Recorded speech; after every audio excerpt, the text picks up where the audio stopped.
So as of February 4th, 2020, that actually marks the 5-year anniversary of my professional filmmaking career. It's been an incredible journey, and I've learned so much about the world and about filmmaking and just grown so much as a person over the years. And in this video today, I thought it would be cool to share with you guys 5 things that I feel have really helped me get to where I want to be in my career. So we all know how easily accessible camera gear is now. Everyone's using the same cameras, the same lenses, the same stabilizers, the same editing software, and learning from the same online resources. And I think it's incredible that we live in a time now where everything is so easily accessible to everybody. But I've also noticed that because we're all using the same camera equipment and we're all applying the same techniques that we learned online, there isn't usually anything that dramatically different about another person's work from another. And the only thing that really separates one person from another is their creativity and their craftsmanship. So one of the mental blocks that I really had to work to get past over the past few years is what kind of creative work did I want to be shooting? And I was trying out a bunch of different genres of different things to film, like music videos, boudoir, cars, sports, and whatever.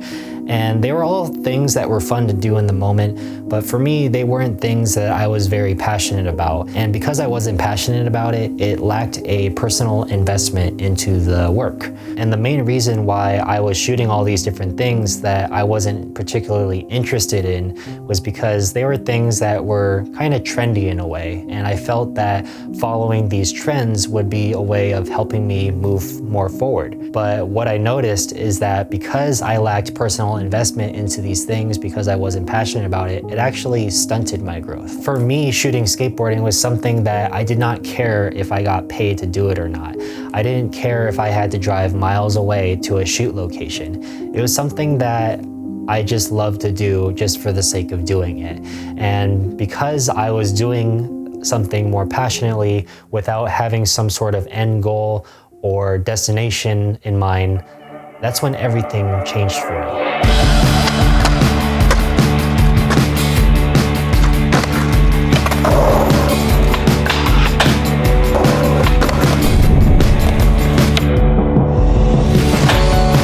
Because I was shooting something that I was really passionate about, the quality of my work actually grew a lot higher.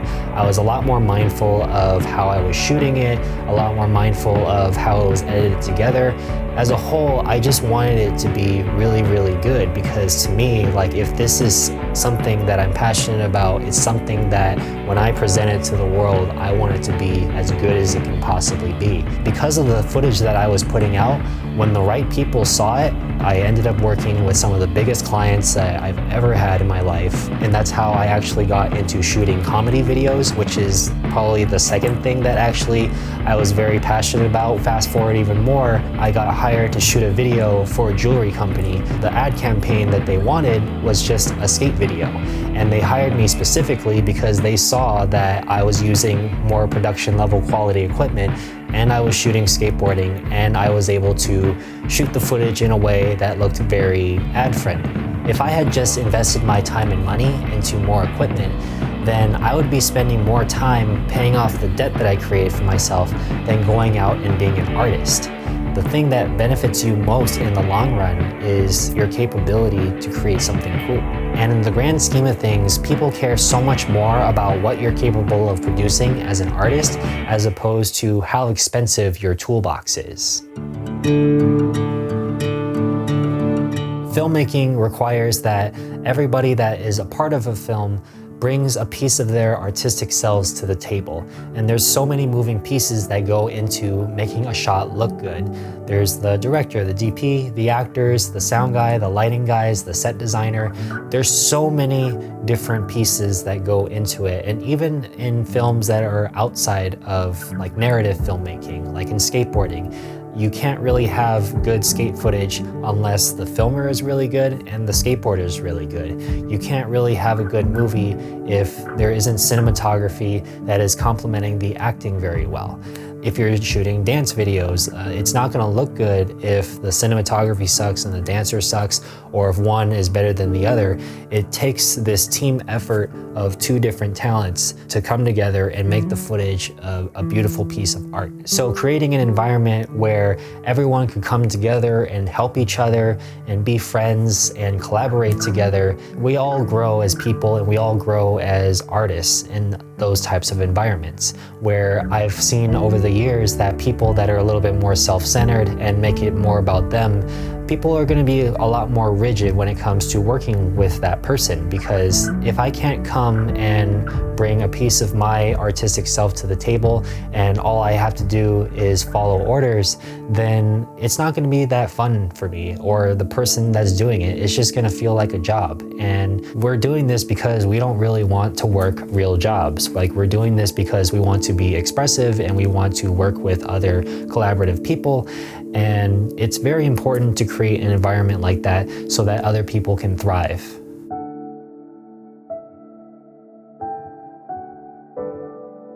Doing free work actually has a lot of benefits to it, even if you're a more experienced filmmaker. It places you in an environment where you can meet new people that you can collaborate with, or just shooting something that you've never shot before and that you can put in your portfolio. And counterintuitively, doing free work has actually gotten me my highest paid work. There was one time where a friend of mine was directing a short film and I offered to go help and take behind the scenes photos at the set. It wasn't something that I was getting paid to do, it was just something that I went to go do for fun and to just help support. So I went and took the pictures, and then I just started chatting around with all the different people that were working on the set. And then I ended up getting referred to the DP of that film, and he was looking for somebody to just be an assistant camera to him on some of his sets. So I went to go do that, and then I even helped him edit some of the videos that we had shot together.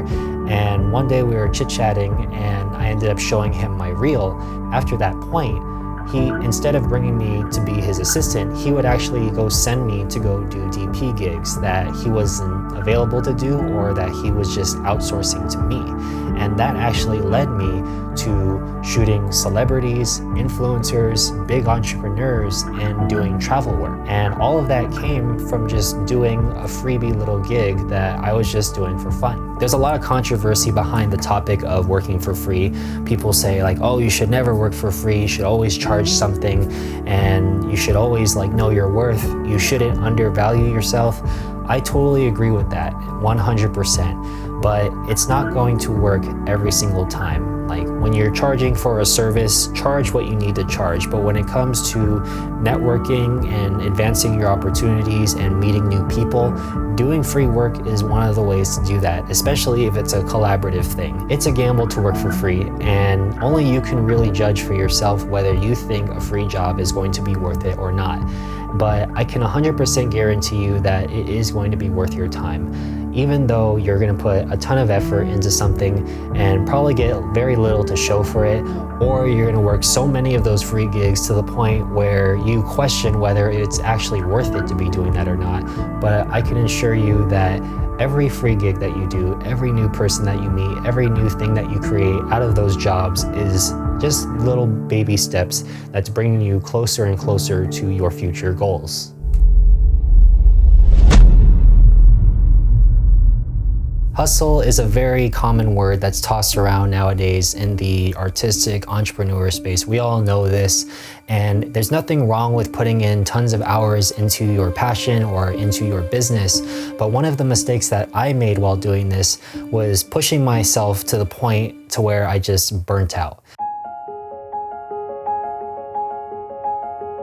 Some of the things that I did that led to me burning out was not taking time for myself, only dedicating it to my work, waking up early and then going to bed late and sleeping very little. It eventually caught up to me and started to affect my health in negative ways. I would have less energy throughout the day. It was a lot harder for me to stand up on my feet all day. When you're constantly working your brain and not actually resting it, you're actually doing a lot of long-term damage to it. And there's plenty of studies online that show that working a little bit less and being more mindful into the hours that you're putting into your work are actually a lot more productive than you just spending every waking hour of the day working. And because I was pushing myself so hard, it eventually got to the point where I just hated filmmaking. I just hated doing it, and it made me cringe to have to pull out the camera and shoot something and edit it. Like, it was very exhausting. But I learned that it wasn't because I hated it, it was just because I wasn't taking the proper amount of breaks away from it.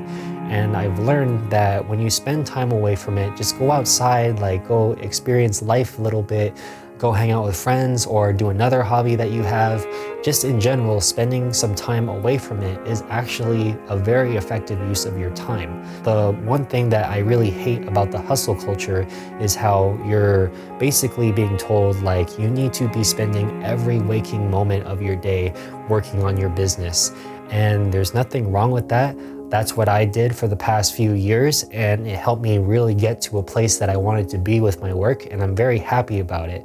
But I'm looking back on it now, and I'm starting to realize more and more that I could have spent a little bit more time just being a little bit looser and having more fun with it. And even Gary Vee, who is the person where this whole hustle word came from, he even admitted that he spent his entire 20s working and not having a day off. And then him being in his 40s now, he's even said in past videos that, you know, looking back on it, I could have taken the time to like go to Vegas or just take a weekend off or spend just a little bit less time doing it, because he had a lot more time than he realized that he had. I never feel like my points of view and my thoughts and my hot takes and my passions and my story are right. I've never believed that in my life. I don't think they're right. I think I enjoy sharing them because I enjoy sharing them. I'm a communicator. There's some selfish needs of communicating, I'm sure, but like I share them, but everybody shares them. I think one of the biggest things we need to get more thoughtful about is this question, which is, the answer to the question is by conversating with yourself and trying to develop self-awareness and not look for outside validation. When people email me and say, Gary Vee, I've been hustling 15 hours a day, I'm like, you getting enough rest? You good? Are you pumped? Like, with intention, my intention is to be happy. And so I'm not gonna apologize for enjoying my work. And so yeah, I'm trying to do a better job over the last year of clarifying it, because I don't wanna be dragged down in the momentum of something I don't believe in, which is, why in the world would I believe in, why would any human being want somebody to burn out and not be happy? We need to have better time management when it comes to our work and our leisure, because having a healthy amount of leisure in your life is actually going to make you much more productive in your work. I've actually applied this to my life in the past couple years, I would say, and the results that I've gotten dramatically improved my life situation, my health, and my career as a whole. Building a business, doing some sort of creative endeavor, it requires a lot of sacrifice. You shouldn't sacrifice your health for success, because the level of attention that you put into your health for the rest of your life is going to determine whether you can spend your entire life doing the thing that you love or being forced to retire early and using all of your money on medical expenses.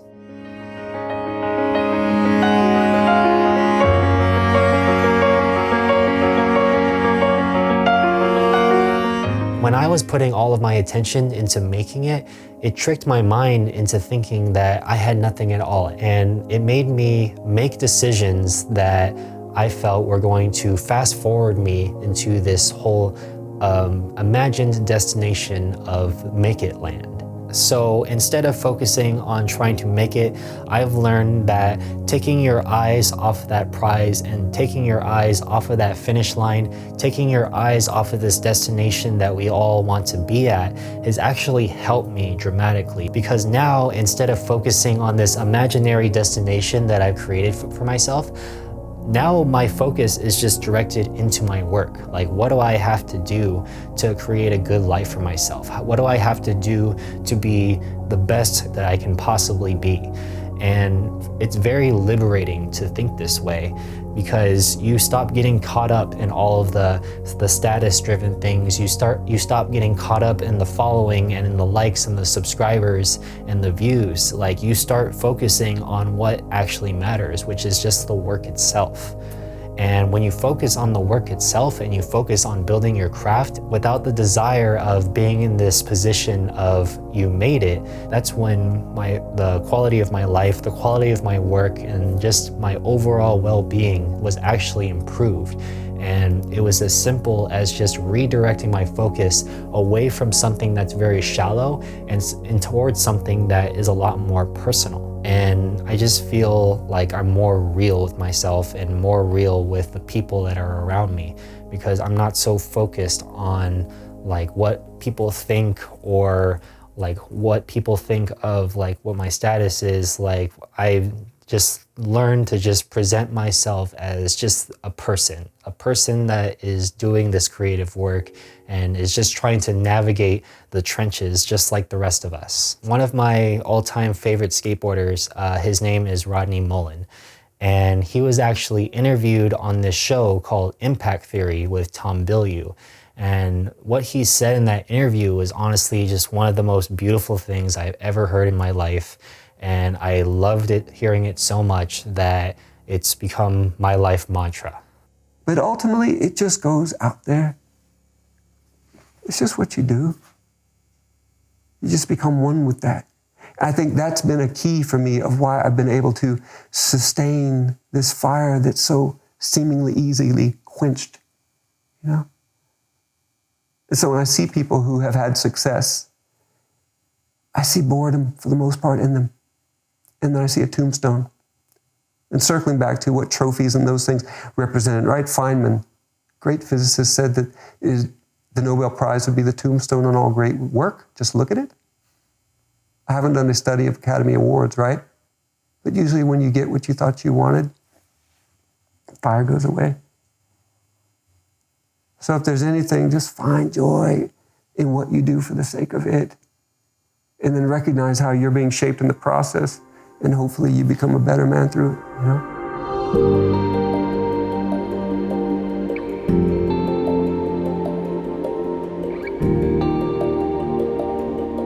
So, bonus tip, the last thing that I just wanted to say is to just go out and live your life. I've spent the last few years just hustling and trying to grow my business and trying to figure out the ins and outs of how it worked. And there's no way in hell that I actually have it all figured out yet, but I do feel that the level of effort that I put into it has gotten me to a very good place. But at the same time, I have noticed over the years that only focusing on work and only focusing on like shooting, because I was in this routine of doing the exact same thing all the time, I felt that my creative thoughts and my creative energy wasn't always expanding. And when you're doing the exact same thing every day, your thoughts don't really change at all either. So just going out and experiencing new things and going out to travel, going out to meet new people, and just putting yourself in an environment where you're frequently just seeing new things and having new experiences, it actually made me a lot more creative than like watching YouTube videos and going on Instagram for inspiration. I get a lot of my inspiration from just everyday life and just seeing the things that I've seen and in talking to the people that I've talked to and just seeing situations unravel in the ways that they do. I've gotten a lot more creative energy from those things than just sitting around and working all the time. It's very important to work hard and hustle, but you have to do it within your means too. Not everyone is a machine that can just keep going day and night. We all need to rest. We all need to take care of ourselves and know what our physical limits are. And throughout these years, I've really started to learn what my physical limits are and where I strive best and where I don't strive as best. And that's where I'm putting all of my strengths into, and not really giving into what the media is always telling you, and not trying to mold yourself into this person that everyone thinks is successful. To me, I'm just trying to be a person that is doing the best work that I can and doing the things that I love doing and just living my life in the way that I enjoy living it.